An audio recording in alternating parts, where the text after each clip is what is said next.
mengucapkan kepada rekan-rekan media selalu sehat ya, dan terutama selalu mengedepankan berita yang fakta dan aktual. Saya Iskandar Halim sebagai praktisi hukum yang mana terus mengikuti tentang perjalanan perkara kasus Amar Joni sebagai praktisi hukum, dan saya sudah melihat bahwa Amar Joni sudah dihadirkan di persidangan dan sidang secara offline. Kemudian fakta persidangan yang kemarin kita sama-sama saksikan bahwa Amar Joni telah dihadirkan di persidangan dan kemudian dihadirkan saksi dari penyidik dan kemudian saksi dari lapas, ya dari lapas sudah dihadirkan juga. Nah, yang mana Amar Joni meminta bahwa ada semacam intimidasi, diduga intimidasi atau dipaksa untuk melakukan pengakuan sesuai dengan BAP tersebut. Nah, di sini sesuai dengan Undang-Undang Narkotika, data elektronik yang diminta oleh seorang Amar Joni sebagai terdakwa untuk dihadirkan CCTV di persidangan itu telah diatur terutama dalam Undang-Undang Narkotika pasal 86, yaitu dan Undang-Undang ITE yang mencakup data percakapan, rekam, atau informasi digital sebagai bukti penyidikan, penuntutan, hingga pengadilan meskipun harus memenuhi syarat formil, ya, dan material seperti keaslian data dan prosedur perolehan yang sah, misalnya melalui penyadapan legal atau digital forensik agar bisa digunakan. Artinya, seorang Amar Joni pada saat dilakukan penangkapan di lapas Salemba, kan ada CCTV. Nah, harusnya penyidik, jaksa penuntut umum dihadirkan supaya tidak artinya orang berasumsi bahwa ini benar atau tidak. Dan seorang Amar Joni sendiri sebagai terdakwa wajib hukumnya untuk mengikuti permintaan dia. Kan Amar Joni menantang ini, artinya meminta ya kepada majelis hakim untuk dihadirkan CCTV. Iya kan? Nah, supaya di situ terang dan jelas apakah pernyataan daripada saksi yang benar atau terdakwa yang benar. Supaya tidak kita menimbulkan polemik. Hadirkan aja CCTV, yang penting CCTV itu tidak direkayasa. Nah, saya pikir untuk sidang berikutnya atau berikutnya lagi, apabila memang sidang saksi dan yang dihadirkan oleh jaksa penuntut umum atau yang dihadirkan oleh terdakwa kuasa hukumnya, ya hadirkanlah CCTV supaya terang dan jelas. Itu barangkali. Bisa dibilang CCTV sebagai saksi atau bukti yang kuat untuk Amar Joni dan rekan-rekan terdakwa lainnya untuk bisa membebaskan nama baiknya.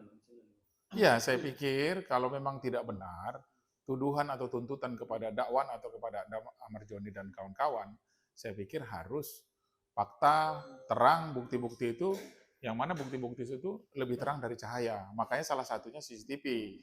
Ya kan? Kalau ada CCTV, kecuali dia tertangkapnya di semak-semak atau di hutan, kan tidak ada CCTV. Ini jelas di lapas. Barangkali itu harus dihadirkan saja. Paling mudah lah menghadirkan itu, kan tinggal copot aja CCTV itu, atau kalau ada memorinya ya dihadirkan memorinya, barangkali itu. Itu kan terkait yang ada penekanan saat ya.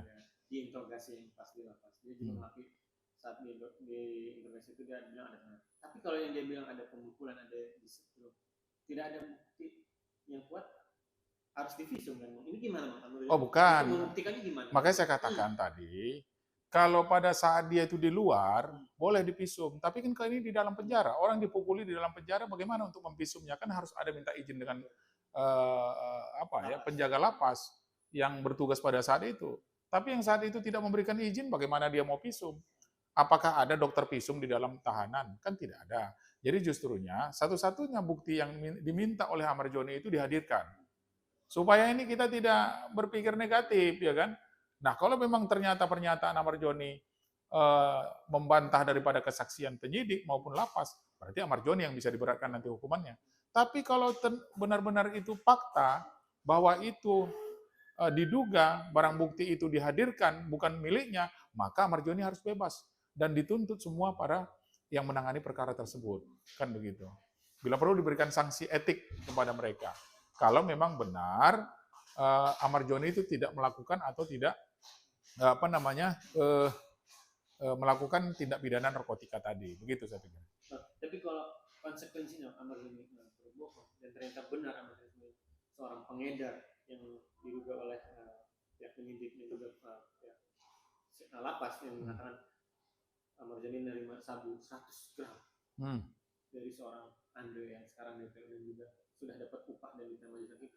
Kemana barangnya? Sudah diedarkan dan barang itu gimana? Sudah tidak tahu. Dan itu lewat mana komunikasinya? Lewat aplikasi Zangi, yaitu sejenis seperti BlackBerry, BBM, catatannya. Terus misalnya ada buktinya sudah dihapus. Nah, dihapus berarti ada handphone siapa yang digunakan dari Ahmad Dhani dan rekan-rekannya dong?